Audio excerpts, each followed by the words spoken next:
Fuller. Aisha, put this up right here. Put this up. Aisha, I don't like this. Take this off of me. You know what? Even I don't like this. Okay. It's cute. Oh my. I don't like it. I don't like it. You need some style. Aisha, I don't like it. Okay, so this is the first time I'm bringing them on a video, so Keisha has to join. Hey everybody, technical issues. Okay, so when Keisha joined, I'm gonna add her in.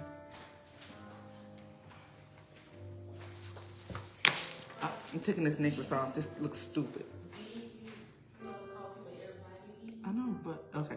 So waiting on Keisha to join, and then once she join, y'all, let me see. Hold on, Aisha, leave me alone. Good. Keisha asked to join.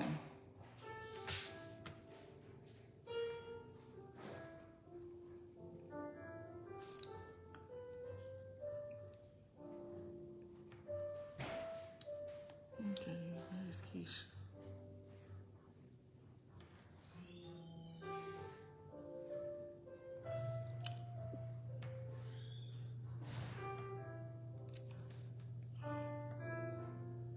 Okay, waiting on Keisha.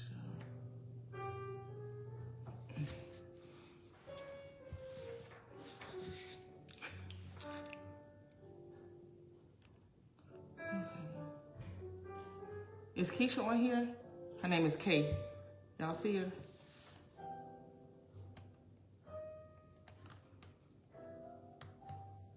Oh my God, okay, you send me a request. Yeah, I can't see. What is it that my request? Okay. Here we go.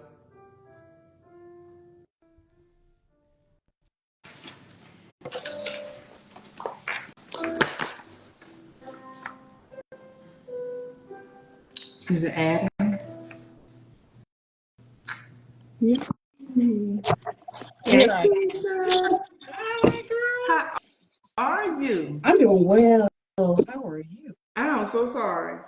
It's So let me okay. let everybody know firsthand. I just went outside like 15 minutes ago, and I got sunburned. So my face is super red, and I feel like a little crawfish. Then I have pink on. So I'm super sorry. So thank you guys for joining me. So welcome everybody. So today we have multifaceted Keisha, and she is a proud owner of Gaiety. Am I saying that right? Gaiety. Gaiety. Okay. Gaiety, Guru, yes. which is a small business dedicated to creating custom items for those in need. She proudly wears her HBCU heritage across her chest as a graduate of Dillard University in New Orleans. Keisha is not only a successful business owner, but also a program manager, a devoted wife, a proud mom of two, her mini boss, and her bonus baby. In addition to her professional and family commitments, Keisha dedicates her time as a volunteer coach and a Girl Scout troop leader. So let's join us as we dive into her journey, exploring the highs and lows of her roles and growing up on the bayous of Margaret, Louisiana. Yes. I'm excited for Yes. people to get to know all about me. I'm a huge introvert. Um, so I'm not one of those that have to go out and just speak to people. I kind of have to recharge at home. So yeah, this is a new thing for me. Well, you know what? Thank you. Thank you You're for welcome. joining us tonight. I really, really appreciate it. You're Okay, welcome. so let's go ahead and get into motherhood. Okay. Okay. So how do you balance the responsibilities of motherhood with running a business? Well, first things first, my mini boss comes first. It's not easy. It's truly tough when you have to decide what you're going to do. But the good thing about running your own business is you get to pick and choose when you're going to do what you're going to do. Absolutely. So she has a pretty demanding schedule with school and her after school activities and her sports. So for me, it's scheduling and making sure that I put things on the calendar. And sometimes you have to say no. When it's not allowed, or you have to say, I can't get to that right now. But she truly comes first. Okay. business is on the kind of, on the back burner sometimes, but, and then sometimes she goes behind the business. It just depends on what the situation is. Okay. How old is she? She is 7. Oh, okay. So she's Yes. busy. Yes, she's 7, and we are getting ready to go to 3rd grade. She's not going by herself. It's 2 of us.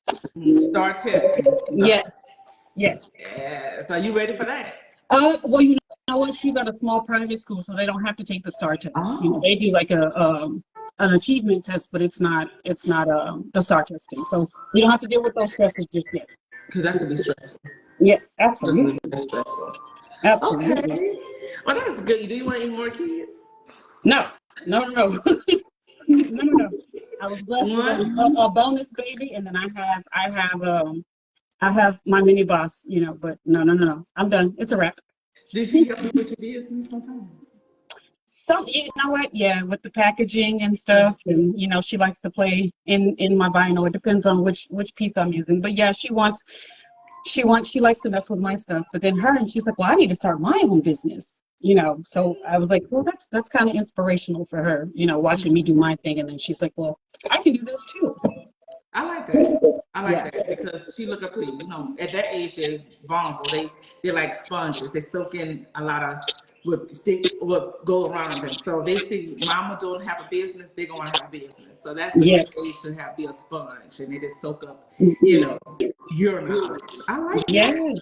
Yes. So tell me like a rewarding moment of being a mama. What's rewarding about it? I think it's just watching her grow, and I'm in amazement sometimes some of the words that just fly out of her mouth, and like, I don't know, it's just watching her go from this 5-pound baby to this gentle giant that she's becoming, is amazing. I know when I was younger, I was a very, very tall child, and sometimes I would be made fun of, so I let her know, you're going to be tall, and people are going to say things to you, but people want what you have. You walk around with this height now, people really want what you have. They desire to be taller. But yeah, I just watching her grow, watching her become her own person, watching her personality grow and develop, and being able to sit down and just have a conversation, with her, and she understands me and I understand her, and it's really amazing. I like that. I Yeah. like it. So let's talk about business because you have some women out there that want to have a business, but they're so busy with being a mother. How Yeah. do you balance that? Like I said in the beginning, she comes first. And so I get to pick and choose. It's not easy all the time because I do work a full-time job. I am a wife. We do have athletic children where we're traveling all over the place, whether it's for basketball or sports or whatever. But there's long nights and early mornings. And, sometimes I'm extremely tired and my body knows, I know how to listen to my body, and my body tells me, hey, it's time to take a break. It's time to shut it down. And so I'm able to get to be at the point where I won't do t-shirts for a week. I won't touch those things. So I'm able to pick and choose. But it's a challenge. It's really a challenge, with all the duties that I have. My husband, his schedule changes quite often. And so I'm the primary parent.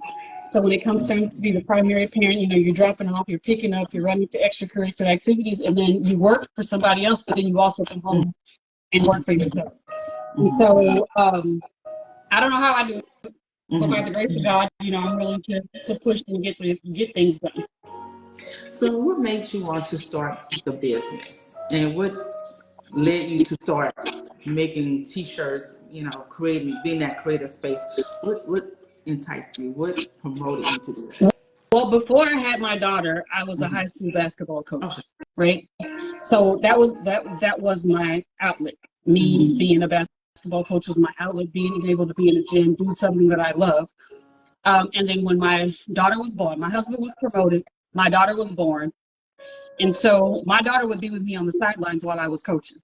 And so she would be on the school bus with my girls.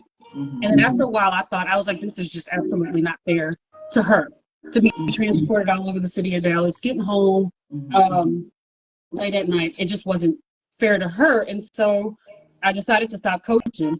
And then I felt lost. Like I didn't have anything to do. I couldn't just find my footing. Like we would go to the park, but I still needed something for me. Mm-hmm. And so I was paying, I had a former coworker who would do shirts for me for the basketball team and stuff. And I was paying him a significant amount of money. Mm-hmm. And I was like, you know what? I'm pretty creative. I can do this myself, you know, and then kind of turn it into a hobby. And, you know, when you have children, things start to get a little expensive. And I was like, you know, I can use this for whatever she needs. Mm-hmm. And so that's actually how I got started. It started with her and for her, because you would see all the cute little onesies and the outfits and stuff. And I was like buying all this stuff. And I was like, I can make this stuff. It's a creative outlet. So it gives me something to do. And it allows me to take a hidden talent that I had that I didn't share with anybody else and put it out there. So basically, she was my inspiration, and it is an outlet, and it's a form of self-care for me. Okay. I like that. So your name is very unique. Yes. So how did you create that name? Just tell us a little bit about that. I was sitting on my front porch, and I was talking to a friend of mine from Dillard about starting a t-shirt business, right? And he was like, you just need to come up with a unique name. So I was sitting on my front porch and I was talking to my husband about it.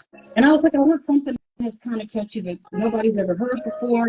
Kind of want to give somebody a vocabulary list and bring something new into the mix. And so a friend of mine, this guy, his name is Adrian, called me, and I don't know what led me to him. He was like, hey, I'm thinking about this name. And he was like, well, what does it mean? And so Gaiety means just a happy person. He's like, your personality is pretty bubbly. It's just a happy person. And Guru, so it's just the name means a happy, smart person. So I'm pretty happy. I consider myself to be smart, and it was like a vocabulary lesson because somebody's like, what does that word mean? Right? So we pick up a dictionary and I'm gonna go and figure out what this word actually means. So he actually kind of helped me name my business. That's cute. Yeah. So guys, this is how you pronounce it. Say it for us, Keisha. Gaiety Guru. Okay. Yeah. Okay. Because I messed it up. It's okay. Everybody messes it up. I was like, oh Lord. But it is so cute and it's so unique and it's different. And it has a meaning. It has a meaning. It has I love the meaning. So how does a typical day of operation look like for Keisha with the business? Let me just say this. All of my business is word of mouth. I do not have a website because I can't keep up with production. Everything is done by me with my hands. I do not outsource.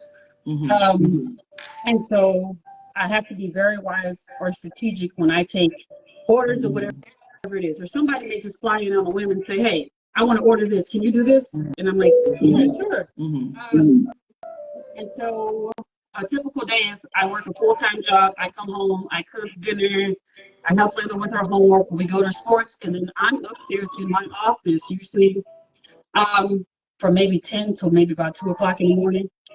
It depending on the size of the order. I've done orders for random people, y'all. And when I say my business is truly word of mouth, it is truly word of mouth because I've done stuff for Rallies and Checkers for their volunteer department. I've done stuff for the Young King hairline. I've done stuff with Fresh Roots. And all of this stuff just comes by word of mouth. Just people say, hey, I know this person. And the guy who helped me name the business is actually the HR person over at Rallies and Checkers. So that's how I got that business. And then people will just be like, hey, you want some business? I have a friend who needs this. Or, hey, you want some business? I have a friend who needs that. So in the middle of the night, sometimes I'll just wake up and I keep a notebook next to my bed. So when something comes to me in the middle of the night, I kind of jot it down and create ideas. And people are like, well, what shirts are you making this to? What shirts are you making? And a lot of times I have to tell them that I don't create a whole lot. If I do it for myself. Because when you create like that, a lot of times people won't purchase those shirts that are pre-made because everybody doesn't like what you like. So I rather give people a platform to do what or create what they desire to create, and I'm gonna help you create it for whatever it is. And my slogan is express yourself. You can express yourself in a tee, in a tank top, on a gym bag, on a pair of socks, on a coaster, just wherever you feel the need to advertise. So that's what I'm here for. Okay. So what's the most unique item that you created? Um, let's see. I've done I've done pillowcases, I've done coasters, I've done masks. I'm getting ready to do a welcome sign for a wedding. Okay. Um, I have, yeah, it's just whatever people have a need for. I've created for women.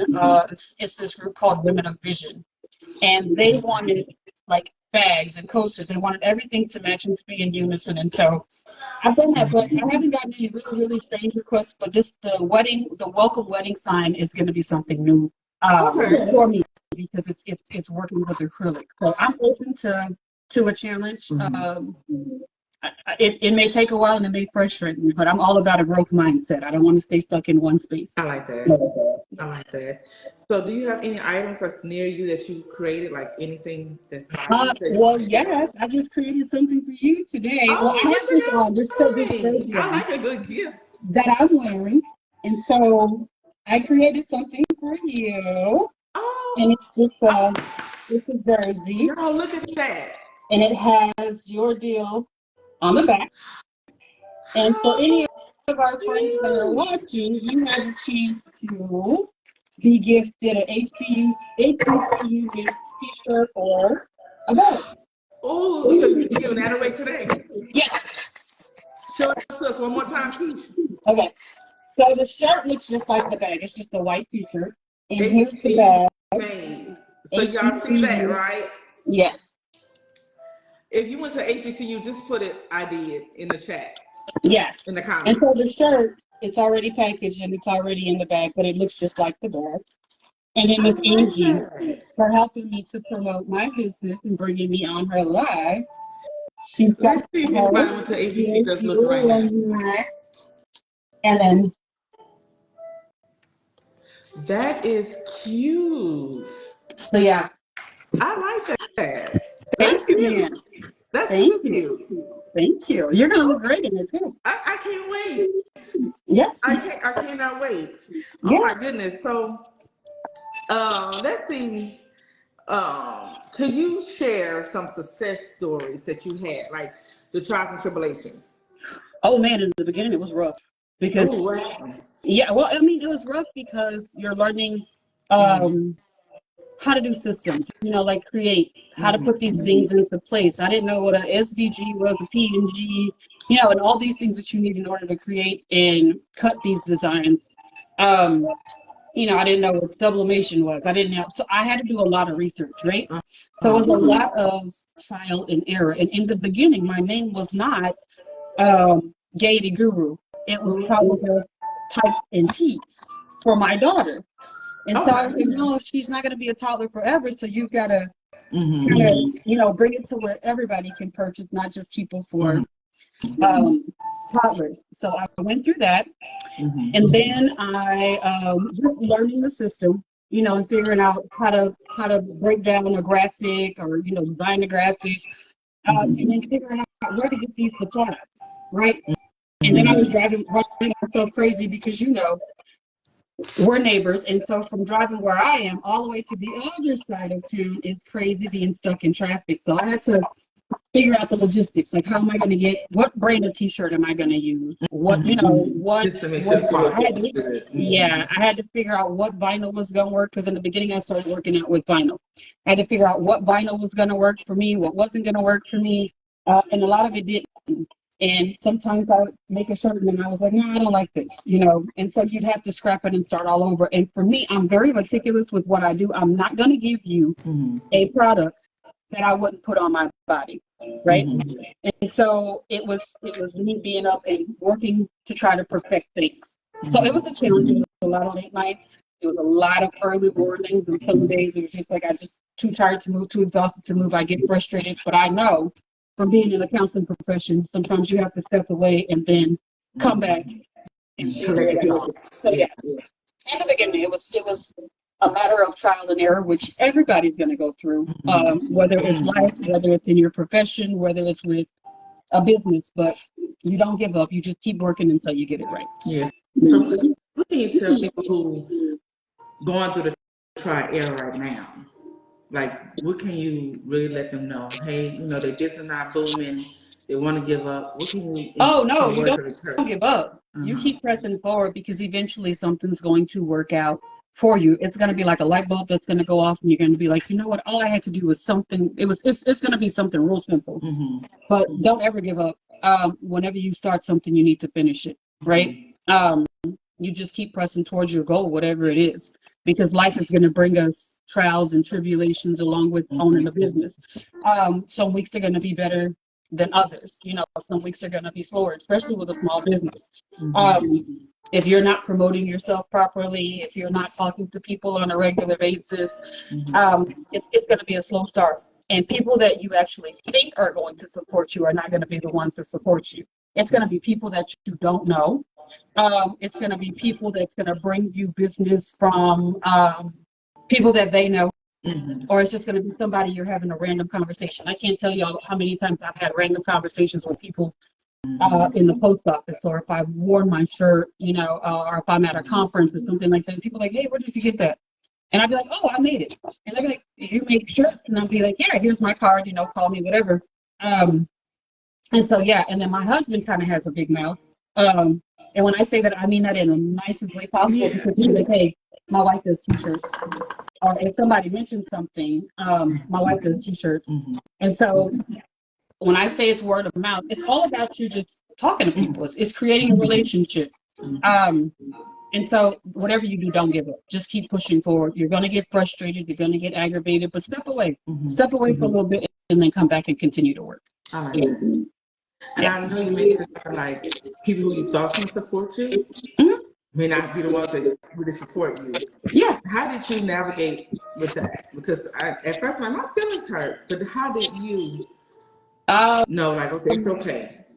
Yeah, in the beginning, my feelings were hurt, but if I was like, if I sit here and I sulk in this moment, then I'm never going to accomplish anything. I'm never going to get any business because of people I thought would support me. They're not. But I didn't live there for too long, to be quite honest. Again, I say it's all about the relationships that you create. And then there's going to be weeks where you just feel like, I don't want to do this anymore. But it's life, right?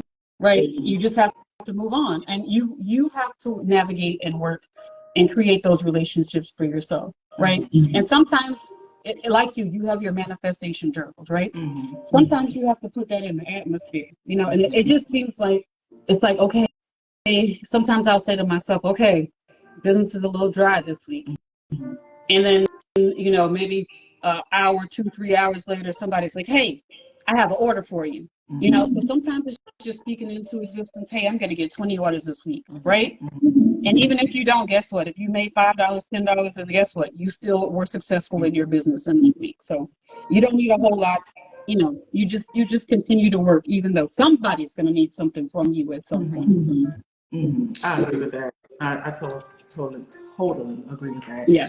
So let's go back to growing up in Morgan City. Okay. Yeah. So this is, y'all, I'm from Morgan City, Louisiana. It's a little small town in southern, deep down south of Louisiana. Okay?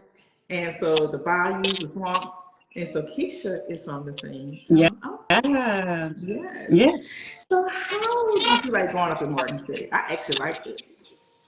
I like the small town vibe, and I didn't realize how small town it was until I transitioned over to New Orleans, and then when I transitioned from New Orleans to Dallas, right? Yeah.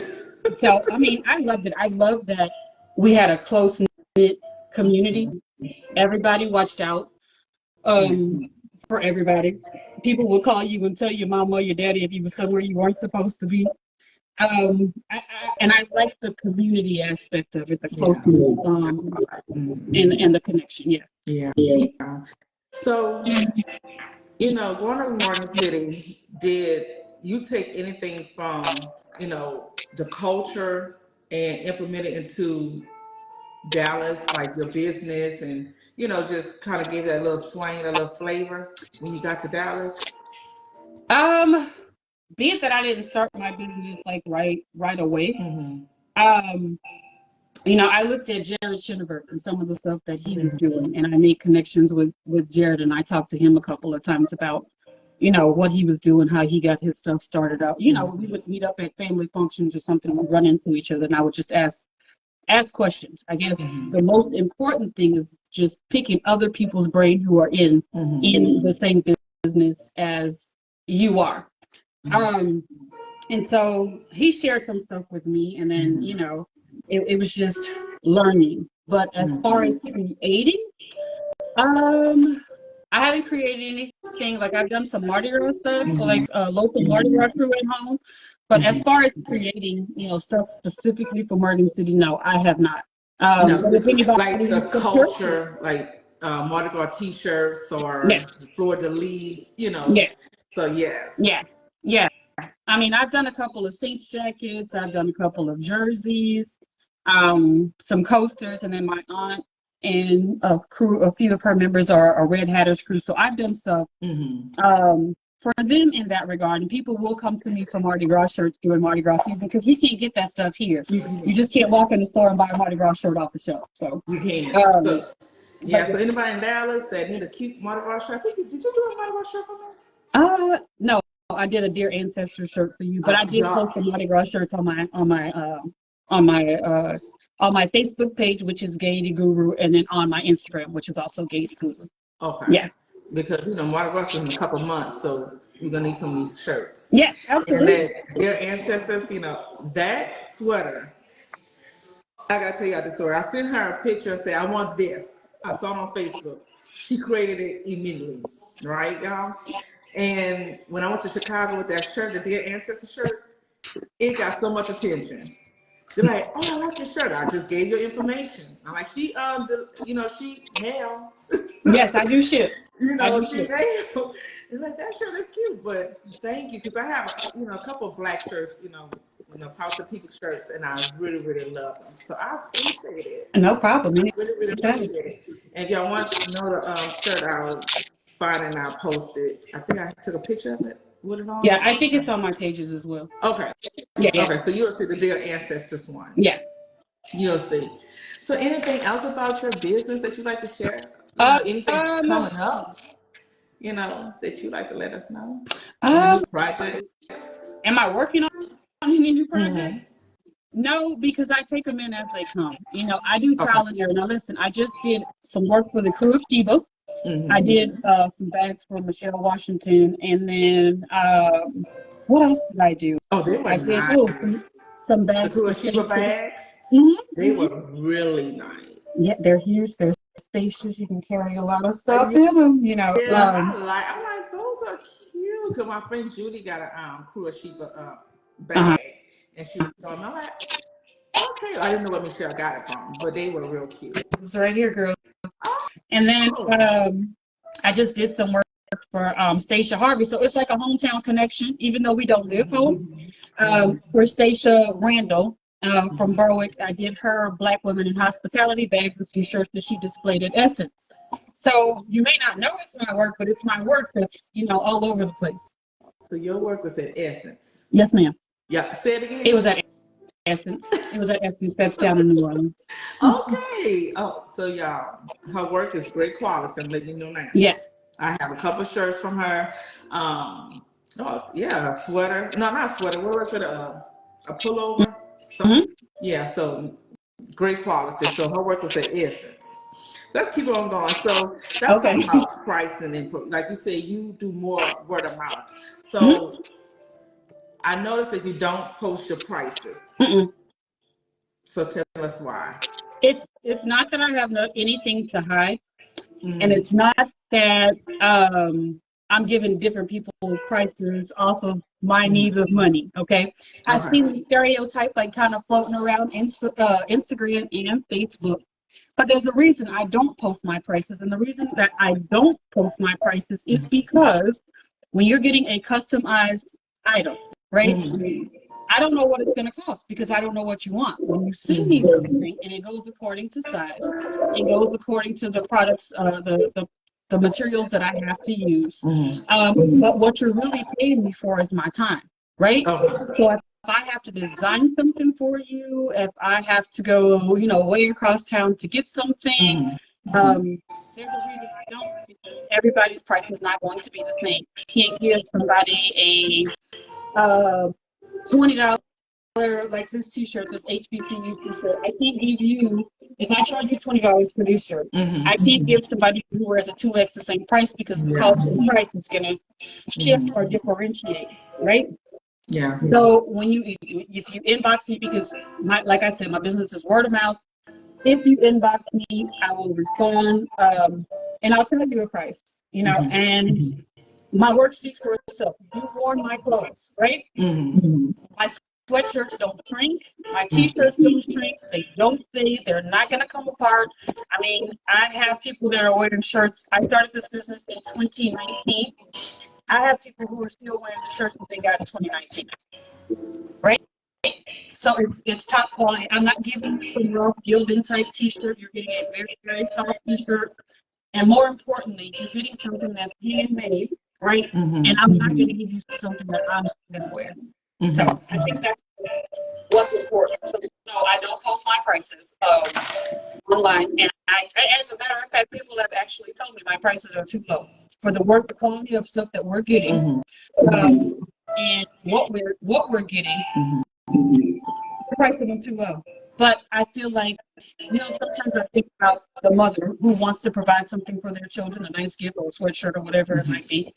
I think about that parent because everybody just doesn't have the extra cash, and I'm not going to go out of my way to make something extremely expensive or unaffordable when we're all trying to get something, So I try to make things affordable for people. I've even done delivery, meeting people halfway here because they're like, "Oh, I'm going to get it, I need it today." So it's just something that I love to do, and I'm not in it for the money. I'm not being greedy or whatever it is. I'm just giving people a product. Okay. So, we are in this self-care era, right? How do you incorporate your self-care by being a mother, a wife, you full-time work, and a business owner? How do you incorporate self-care into all that? Because it's hard. It is very hard. My body tells me when I'm tired, right? And so I work in the mental health field, right? So my daytime job is in the mental health field. And so we practice self-care. We talk about self-care to other people. And so at times we're guilty of not practicing it. So for me, listening to music, going for a walk, it used to be driving before the gas prices got really high. But me taking something as simple as a bubble bath or creating something, having a moment, spending time with my baby, watching something on the Disney Channel is very important to me, and it's important for self-care. So yeah, but self-care is important. Pedicures and manicures don't do it for me. Sometimes I have to trip over to the massage space, or I will treat myself to a movie in the middle of the day. I will take off from work and treat myself to a movie in the middle of the day. Or I'll treat myself to a meal. I love coffee shops. A good friend of mine at Dillard introduced me to coffee shops when I was in college, and I was like, I just like the vibes and the aesthetics of it. And so I will do or find a good coffee shop. Yes. And I like that you said that, pedicures and manicures. A lot of people say, oh, pedicures and manicures. For me, that's not self-care. It's just self-maintenance. Yes. It's a difference. Yes. For me. I'm like, my nail done, hair done, but that's like more self-maintenance for me. It's not my self-care. Self-care to me is, like you said, take off, do something you like to do. I like, Eddie V's. Everyone know I like live jazz music. Right.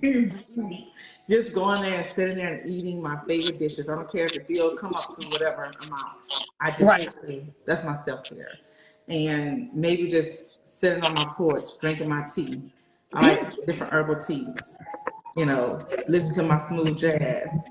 Right now. That's my self-care. Yeah, I hear it in the background. Yeah. Yes, I hear it in the background. And just upstairs, my daughter put it on YouTube, but she gone, and I could hear the commercials come on. Like, oh Lord! But anyway, that's self-care, and that's so important. And I think so many people don't allow themselves to have that self-care. You gotta incorporate it into everything that you do. Like you just have to take time for yourself.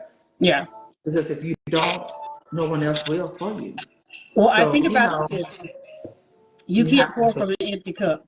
So if you're you not filling can't. yourself up, you cannot pour from an empty cup. You So in can't. order for you to take care of other people, it's important for you to take care of yourself. You know, sometimes you have to put other people on the back burner, being a mom and a wife. You know this. You had Aisha and you were driving her back and forth to school and she had dance on and everything and stuff. And you had to make sure that you were taking time for yourself. So I just have to constantly remind myself, you cannot pour from an empty You cup. can't. And I wish I would have did that while she was in school, because while she was Mm-hmm. in school, I didn't really do self-care. It was all about Aisha, being a single mother when she was, young, it was just about her. And I'm Mm-hmm. glad that it's more highlighted during these days and time, because it wasn't, Right. and I thought I was being selfish if I took time for myself back in the days. Yeah. So I'm so glad that it's been highlighted now. Mm-hmm. The self-care is so critical for your mental health. I'm like, my undergrad degree was in psych. Yeah. And, I took it and kept it moving. Now I'm looking at it again like, okay, I really have to take care of my mental health, because Yes. that's part of self-care. And I Absolutely. like you said, aesthetics, because for me, going to New York, people are like, ugh, I love New York because of the aesthetics of those little cafes and the Yeah. little quaint, little restaurants, a little small. I mean, that's me. I love it all day. I just couldn't live there, but I love to go to a nice visit to New York because it is self-care for me, Yes. from me. So I like that you take time, especially being a business owner, or even if you don't have a small child, take care of yourself. Absolutely. Absolutely. Hold Like on your one piano, second. take Let them me up grab and my down. charger. I don't want my phone to die on us. Hold on. Okay, you fine. Anybody have some questions? Let me go to, y'all have two stuff going on. Let me go and see if anybody has some questions for her. Anybody have questions for me, for Keisha? Just drop it in the comment. I'm looking now. We want to do our giveaway in a second. Anybody have questions? Okay, let me see if I'm doing see that. Oh God, she's not even here to turn that off. Okay, I'm looking at the comments. Anybody have questions? Okay, so let's just say great advice. Leisha said, love that. Okay.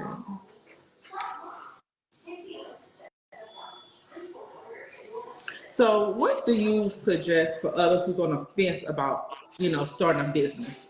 Do it.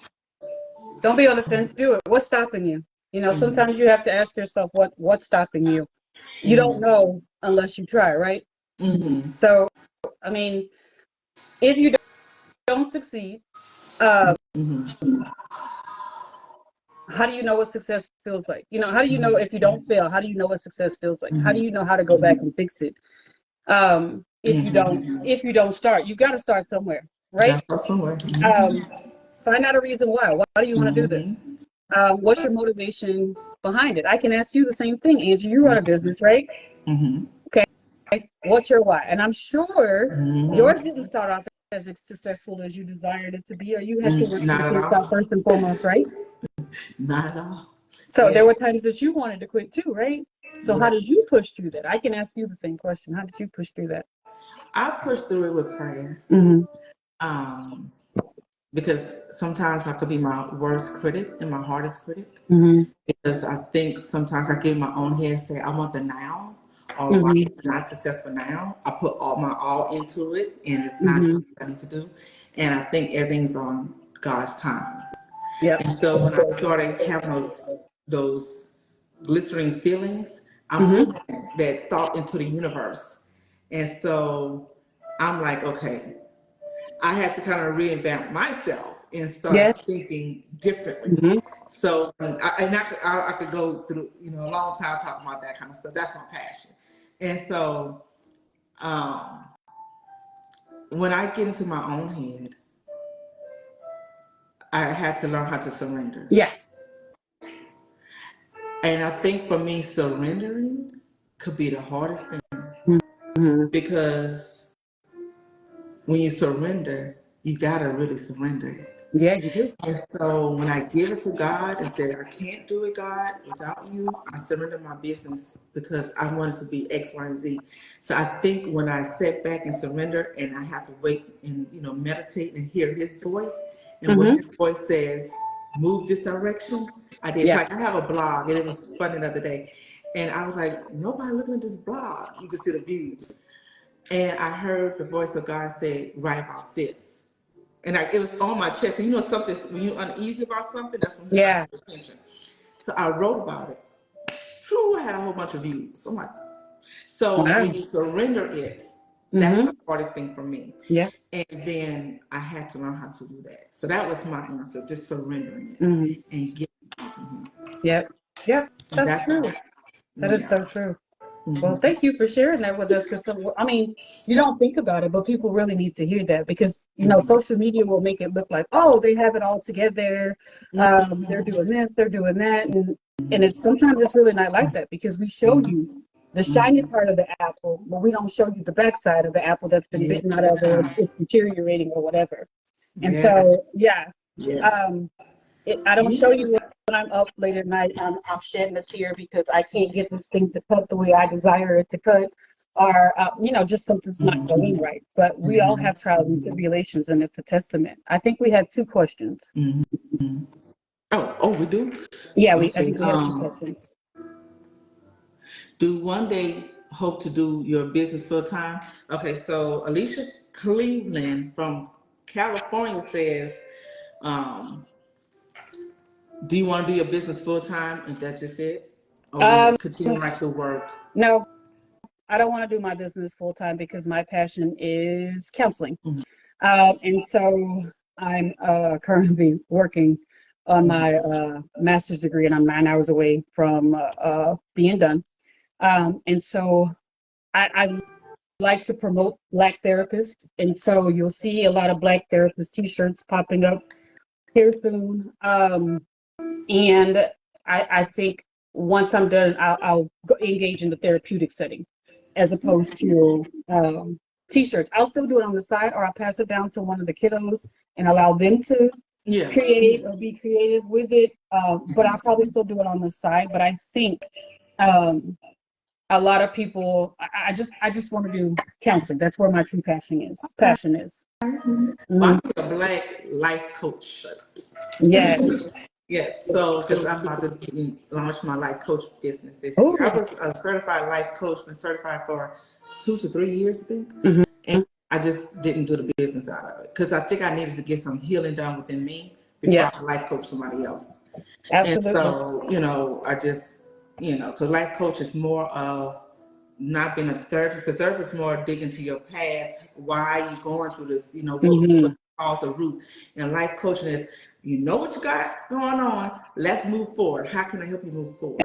So, we Absolutely. just kind of, Yeah, it's highly recommended. The therapist goes to therapy because, I mean, and even with me in my line of work now, mhm, um, I'm coming out of the classroom and sitting behind a desk now. mhm, But listening to some of these kids talk about how heavy their mhm, lives are at home, and they're kind of dumping it on you, and you put mhm. this on your back. It's like, and it just kind of weighs you It down. does. So I'm not ashamed to say that I've been to therapy. Mhm, I'm happy to go to therapy, and it's highly mhm, recommended when you're in the field that you actually go to therapy and work on yourself mhm, because there's things that can be triggering for mhm. you as well. And so I don't want to cause harm to anybody else. And so I know the points that trigger me, and I have to work on myself as well. Yes. Because the thing about, I like what you said, that some things trigger you. Hmm. I think once we identify what triggered us to make Hmm. us go into that thinking and a negative, impact, Yeah. I think we'll be better off, with just life. Yeah. Because I had to go to therapy. I'm embarrassed to tell you why, but I'm just sharing being vulnerable. I had to Yeah. go to therapy, what was it, like 5, 6, 7 years ago? Hmm. Girl, that Morgan City came on me real bad at one time because Okay. I was very professional Yes. and I couldn't stand somebody at the job. And Hmm. I was looking at this man like, girl, the things I wanted to do. Yeah. So before I did, Before you did it, I baby, let me. find a therapist. Let me jog on over there, run over there, sprint, It something. was either therapy or prison. So I Yeah. was like, let me go ahead to therapy. And Mm-hmm. so I ain't gonna lie, I went to the therapist. She said, sit on the sofa. I said, man, I want the full effect. So I want to lay on the couch, my hands behind my back. I want the full effect. I want to look at the wall, Right. the ceiling, you know. Right. And so she was like, oh my Lord. I said, Mm-hmm. And I just and she said, you may want to look for another job. I thought I finished telling her what I was going through. Yes. Yes. Yes. And so she kind of like, okay, that's really back. And so she was like, what kind of music you like? And I told her jazz. She said, just listen Yeah. to jazz before you go to work. I was like, okay, that's what I need to do. Yeah. And listen to jazz.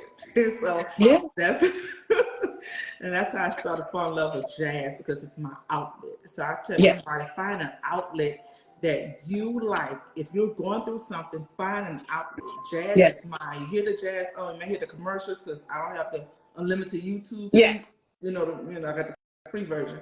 And so just find an outlet and then take it in. Yeah. And then release Yeah. it. Yeah. Mm-hmm. Yeah. For me, people ask me, and they think it's the funniest thing in the world, that I ride in silence when I'm driving to and from my points. I ride in silence, and they're like, you don't play any music? And I was like, no, it's my only time for me to have complete silence. Is when I'm in the car by myself. My daughter, as soon as I pick her up, I love her to pieces, but she's got to dump on me everything that's happened at school today, and and then my husband wanted to come home and talk. With me being an introvert, a huge introvert, I have to be an extrovert at work, and I'm around people, and it really, really drains my battery. So when I come home, I do ask my family. I said, hey, I'm home. I'll get your snacks together, but I need an hour of quiet time to myself so that I can recharge and be ready and available for what you guys need. So I think that's important too, as a step of self-care, knowing your limitations, and just taking that moment for you as well. Yeah, I Yeah, agree. I agree. Because, our mental health is all we have. that's it. And when somebody, mess with your mental health, or if you allow somebody, Mm-hmm. you allow Mm-hmm. somebody to mess with your mental health, it Yeah. can damage you. They're not being damaged. It No. hurts you. Mm-hmm. So I tell anybody, just find that peace somewhere. Yeah. Something that you could, like you said, I need an hour just to deflect, Mm-hmm. relax. Just give me an hour. So I totally agree with you. Now, when I drive, I usually I gotta listen to something. But I listen to my jazz. It Mm-hmm. depends on where I'm going in my mood. Mm-hmm. Um, and I listen to Noel Jones a lot. The pastor Oh, Noel Jones, okay. because he's baptized, he gets to spirituality, and so Mm-hmm. I listen to a lot of his sermons, and when I tell you he has gotten me through some rough times, Yeah. he's one of the best that led me to a lot, and so I listen to him a lot in the car, or I listen to a good podcast about mental health or spirituality, or Mm-hmm. just anything like that, Yeah. to keep my learning new ways to just keep my mind at peace, Yeah. because my peace of mind is what I have. Yeah. You That's know, true. it's what That's I true. have. Yeah, Mm-hmm. yeah. Because if not, other people will be stealing your joy. And it's one thing to be physically tired, but it's another thing to be mentally tired. Once you're mentally tired, it's just something totally, totally different. Yeah. Okay. Oh, oh my God, I could go on and on about that. But you know what? I did like what you said, that even though, I have to be busy in the car, Yeah. because sometimes you have to be quiet. Because I remember I was watching something a couple years ago, and I'm like, why I just don't understand what's going on. I'm doing all the work, I'm doing this, I'm like this, da da da. But my daughter told me, and I saw it also, because I was Mm-hmm. confirmation, because sometimes God can send you things to 3 or 4 channels, and He try to Yeah. get your attention. And so it was within days, and sometimes you got to be quiet in order to hear Mm-hmm. His voice. Yeah. I had to learn that, Mm-hmm. because we're too busy up here. We Yeah. can't hear what He's trying to tell us, Yeah. And so I'm glad that you take that time in the car just to turn everything off Mm-hmm. and just be quiet. And sometimes when I cook, everybody think I like to cook. I really don't. You I don't? make Korean cook. I don't. Really? I don't. Not with Everybody the like, stuff you oh, be posting, girl. I know. I know everybody. This is the I do not like to cook. Oh, I don't like to bake. I do not like to cook. Start asking me when I'm opening a restaurant. I don't like to cook. But I am coming up with a cookbook okay. very soon. But you know when I cook sometimes Mhm. I just turn everything off Yeah, and just be present in the moment. yeah, Because when you're just present, ooh, that's a good feeling. When yeah, everything's off. yeah. Not doing too much of anything, and you know, I'm just cooking and it's peaceful for me. But I don't like it, but it's peaceful. Right. But I just be present in the moment, and I think so many people don't be present in the moment Mm-hmm. and it's out on what God is trying to tell them. Absolutely. So I tell people just to be present, Yeah. just to And turn everything off. I think that comes with practicing mindfulness. You know, I'm sure you've heard this before. You just shutting everything out and being present in that particular moment. I have to do that too sometimes because multitasking, right? I'm trying to do this over here and I have this to do down here. And sometimes when my daughter's talking to me, I'm like, hey, stop. She needs you right now. And so you have to just be able to sit there and just listen to what she's saying. Stop and be present. And that even goes for my husband. He's like, hey, I'm talking to you and you're moving around, you're doing this, and this. And so I have to reel myself back in and be like, okay, he's trying to tell me something. I need to sit still and just listen to what he has to say because, he has a need right now and I need to figure out how we can meet that need. So, yes, practicing mindfulness is very, very important and just being present in that moment. Not only just um, hearing what people have to say or hearing for yourself, it's also about listening um, in that moment too. I have people that call me for t-shirt orders and they're like, okay, they send me a text message. And like, I want this, and this. And I'm like, okay, your interpretation and my interpretation are something totally different. Here's my phone number, call me, let's talk about it. I'll send you something. If you don't like it, then, I'm gonna send it back to you, or you can send it back to me. No, I don't like that. We need to change this ordeal. And so it's just being present in whatever it is that you're doing, and make sure you're listening and not just hearing what other people are saying, because we can hear a lot. It doesn't mean that we're taking everything in that needs to be heard. I agree. Yeah. I totally agree. So let me see if you have any questions, Keisha, in here. Anybody have questions?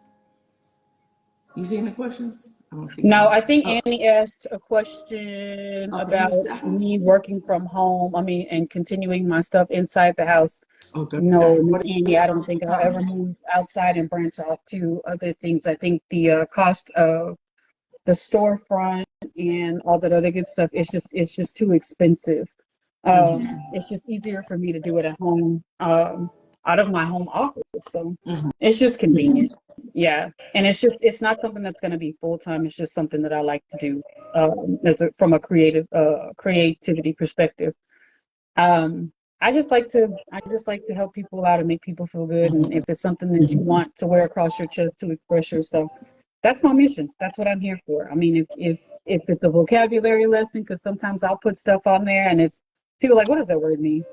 Or if it's something my daughter says and it's cute, then I'll put it on a t-shirt. But other than that, if I Yeah. hear something somewhere, I'm gonna throw it on a t-shirt. But as far as me just creating t-shirts just to sell, like just as a storefront, I guess that's not my niche. Everybody has a niche. I'm kind of servicing the people and giving them what, they want.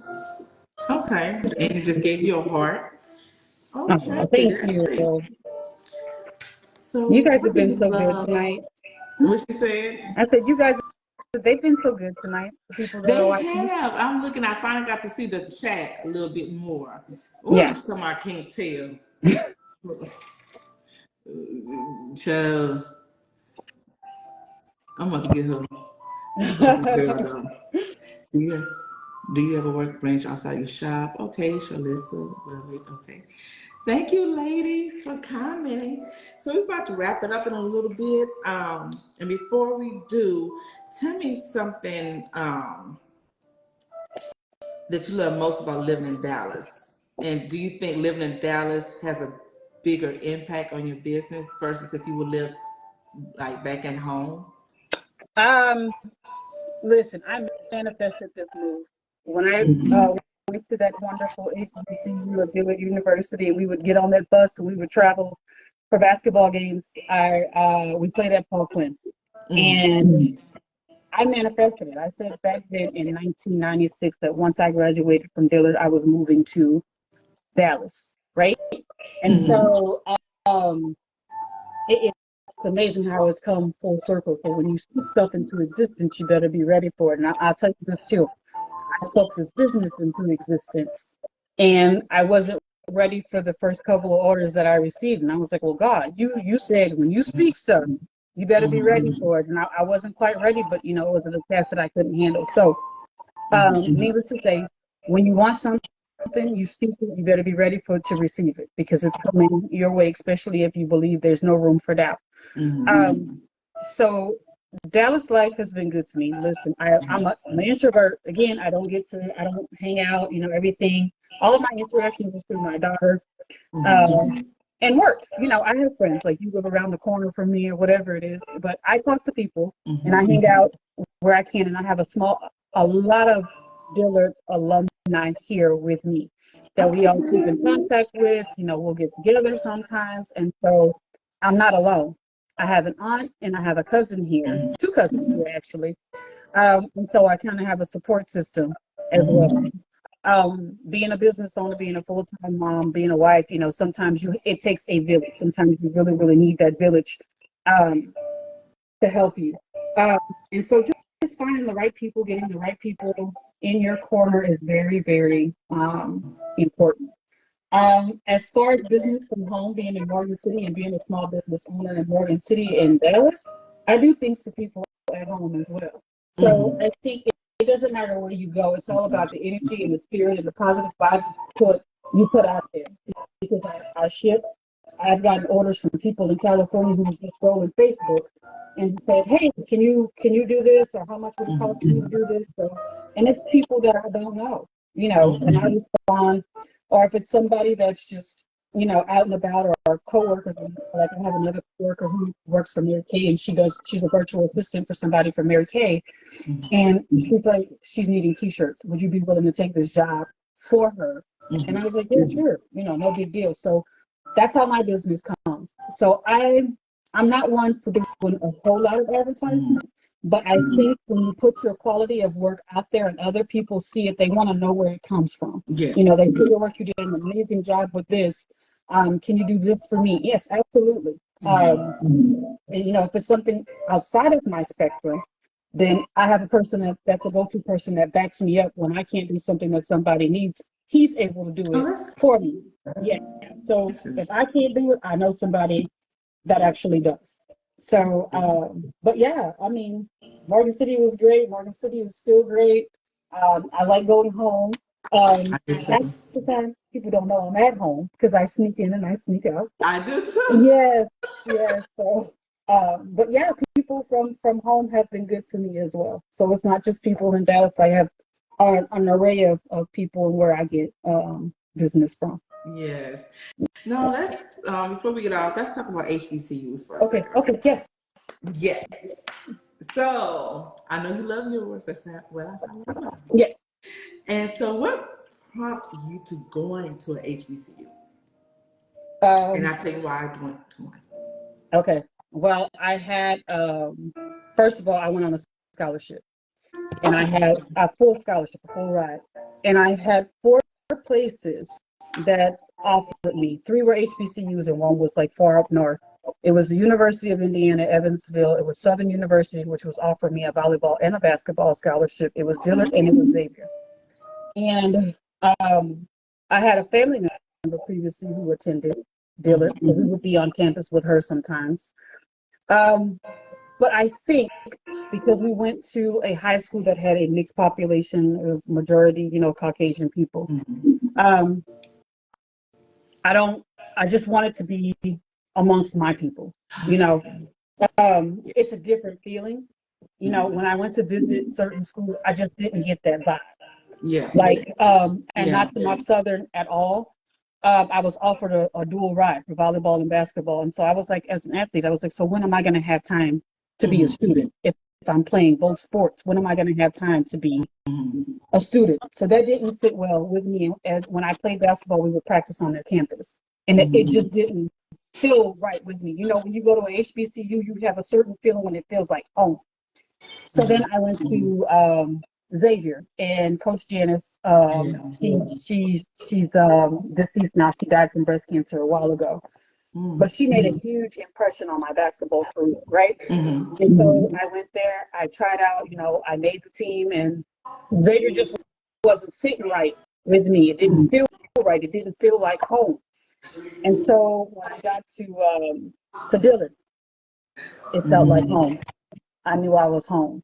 You know, I knew I was home. And then we had a security guard who was there when my cousin was there, and Mr. Miller made sure I was well taken care of. You know, and then the people in the dorms, it was Ma Bell, she was there, and she made sure, you know, if you weren't in by a certain time, she was calling your parents and she was looking for you, you know, type.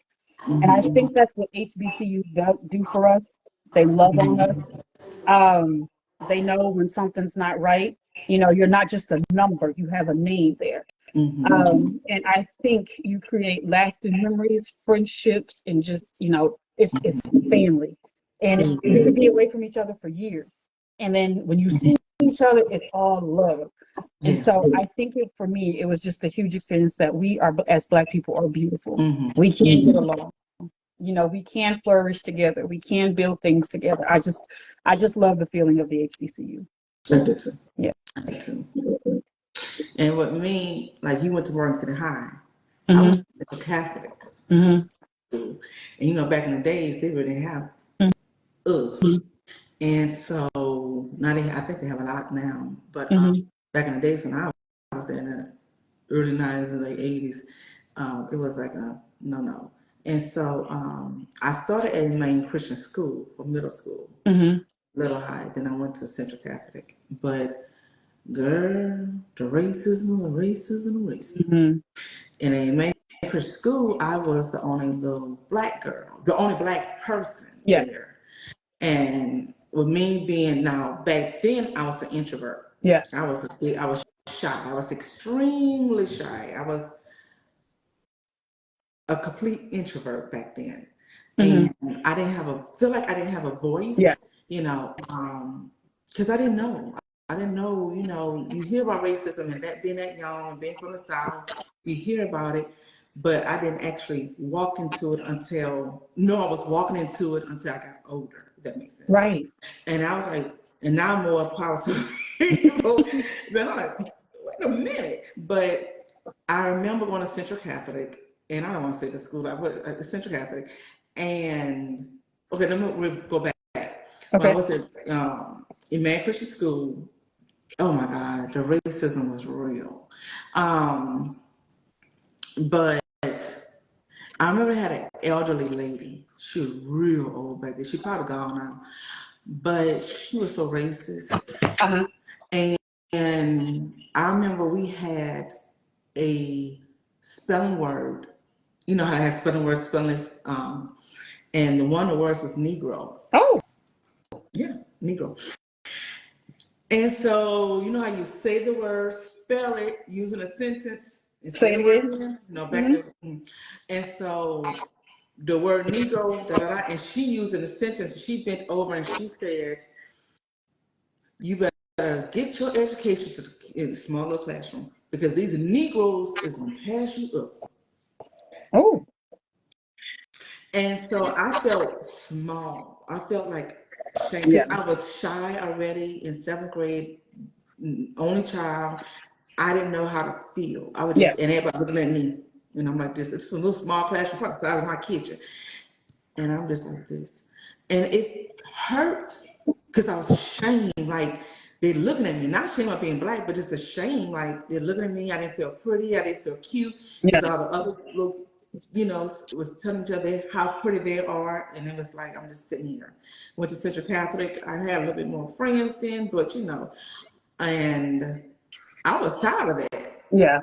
So I remember they always would have broadcasting LSU, USL, what it's called USL, UL, Nichols, Young Memorial, you know, that's all I heard. because I was the South. And I was like, I'm tired of this. I don't, I was like, mm-mm. And so I remember going to my counselor, and she said something so hurtful stuff to me.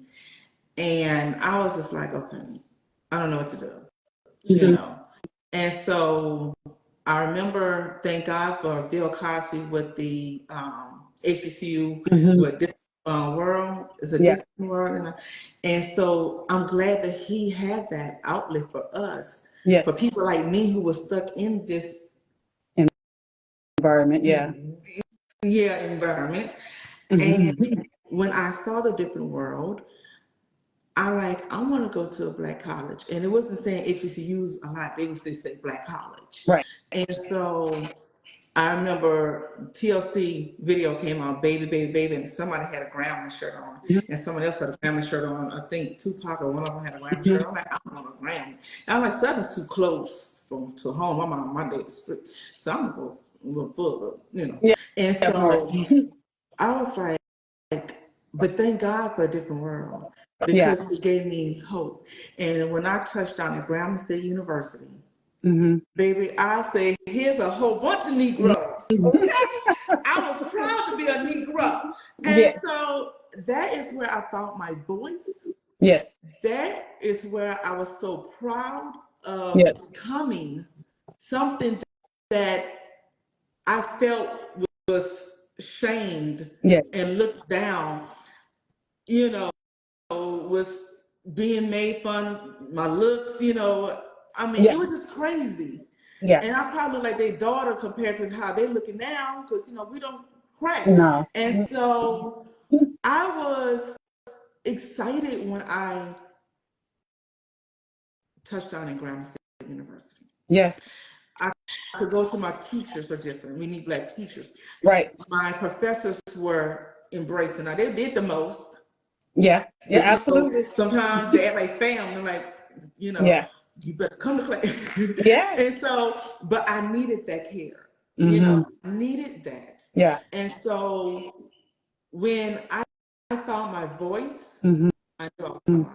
Yeah. So that HBCU taught me who I am. Yeah.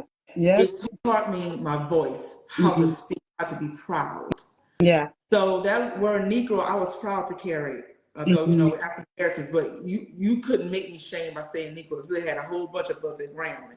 So I was proud. Yes. It gave me a safe place.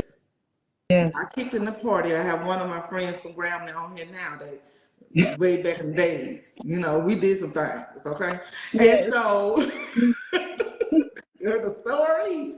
And so, but HBCUs is so vital Yeah. to me. It's so important to me, Mm-hmm. because I told my daughter, she graduated high school, you have to, I don't care who give you a scholarship, you have to go to an HBCU for your undergrad, Yeah. because I need to have you culture, because you came, Forney High.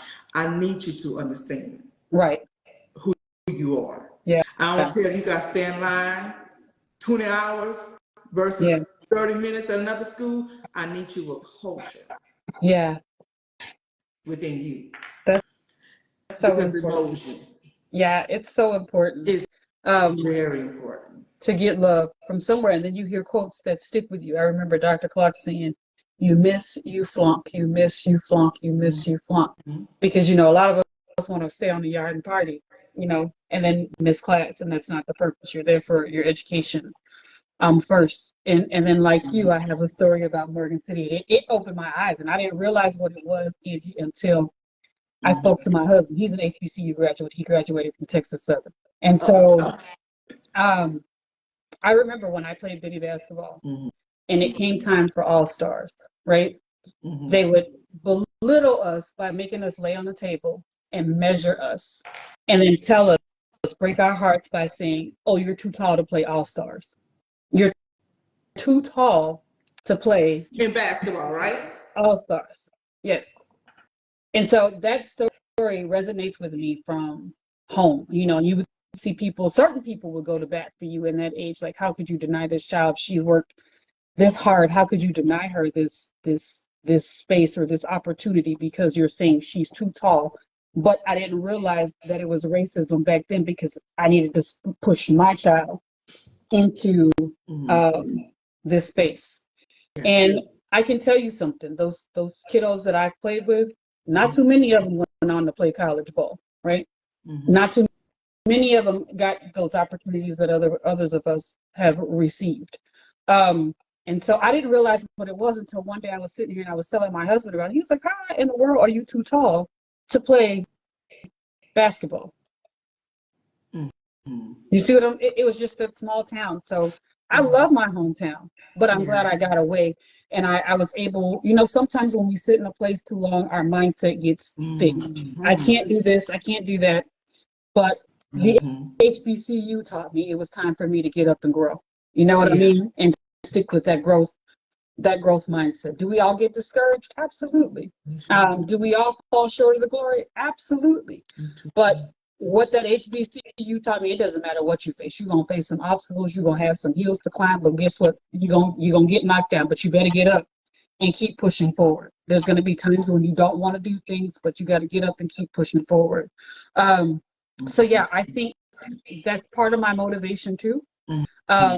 Just continuing to press forward. And I think about the times that I saw Joey Brown and Keisha Johnson on that basketball court, and they motivated me. It was stuff that went on down the street in the cold shoot in the cage, watching the greats that went on to do great things. And you saw, hey, they can get out of here. I can get out of here too. I don't have to sit there and I don't have to live in this box. So I tell this to anybody: if it's something that you want to do, don't live in the box. You don't have to run through the wall, but you can chip away at it a piece at a time, and continue to do what's working for you. Success does not come overnight; it takes time. And so, as long as you're working, whatever your goal is, just one step at a time. Just one step at a time. One little task at a time. Will it'll get there, and that's for anybody who's wanting to start a business, anybody that's, working somewhere they're unhappy. Life is too short for us to be unhappy, first and foremost. Go after what you feel like you deserve. It's just time to, push through and move on. You who you are, embrace yourself, love yourself. Self-love is the most important thing you can do for yourself. One positive thought in the morning can change your outlook on the whole day. So it's important. So if you want to start that business, write it on the mirror with an expo marker. That's what I'll do. What do I plan to accomplish? And self-talk is very important. How you speak to yourself is very important. So yes, and that's that self-talk, those affirmations. And matter of fact, I have on Etsy, I have affirmations for Black women, affirmations for business, affirmations for this. Yes. If y'all want to go on Etsy, and I could drop the link. But it's so important to say your affirmation, that self-talk, that self-love. Before I even, like, when I wake up, it's this called rituals you could do. And when you lay in bed, before I wake up in the morning, when I wake up in the morning, the first thing I do is thank God for allowing me to open my eyes. Before I put my feet on the ground. And, because my bed was my bed, not my cooling bed. And so I have to give praises and thanks before that. So even if I'm going through something, and sometimes it's hard to give those thanks and praises, to be a gratitude mindset. But I remember yesterday I had a little, I woke up and I just was teary-eyed. I just started crying. I'm like, okay, God, where's my way out with this? And then, and this is the spiritual aspect, and I just started seeing that little angel numbers all day, angel number 111, 222, 333, 444. If I see a 66, I'm wrong. But, 1717, just numbers like that. And so I was seeing them all day yesterday. And I felt it's going to be okay. And I got on my back porch and I was like, just send me a sign. I said, we got sign. And I was just doing that like the most. And you can't tell God when to sing something. You just have faith and believe. And so I felt better. Then I just started pushing through that thinking and start saying affirmations of gratitude. Because when you stay in a grateful mindset, I feel that the universe will attract you attracting, positive outcomes from the universe. And so, like you said, that self-talk, the self-love, saying your affirmations is very crucial. Even when I had a bad breakout, I was like, okay, wash my face, and my skin is clear. Wash my face. And I had a bad breakout, but then I look up, it cleared. And so just self-talking and saying those affirmations is very, like I said, very, very important, Yeah, because you're speaking life into yourself. absolutely. So Absolutely. I really suggest people to speak life into yourself. I don't care what you're going through. You just stay in a grateful mindset. And I also, I used to do this. I need to get back on, especially when I was going through it, because when I was going through it, I was just like, like I just felt like a weight is on your shoulder. So what I did was I had like a little book and like a little small journal, and I just wrote anything. Girl, I could be going through it that day, but I found something I was grateful for. Yeah. Even if it's a thank you, Yeah. Lord, for a cup of water. Yeah. I would be sarcastic, so I just thank you for waking me up, because I would be mad. But I still put that in the universe of thanking him for something. Yeah. Being grateful for Yeah. something. Yeah. So just continue, when you're going through something, don't give up. Just stay in that positive mindset. I know it's hard sometimes. Lord, when life be life and it's hard. Oh, But just no, find no, no, no, no, no. something. It was, oh no, is she tired, my phone? Oh, your phone her phone is dead, y'all. Oh my God. I wanna but you know what? I want her to give a giveaway. So I wonder what she'd be able to log back on to do the giveaway. Oh my God. Let's see if she can log back on to do the giveaway, guys. And we're gonna call them. It's almost 9 o'clock. Lord have mercy. Because I need to give this giveaway away. So I'm gonna finish this live. Give me 1 minute to get her back on, and then we gotta give the giveaway to somebody, okay? Be back.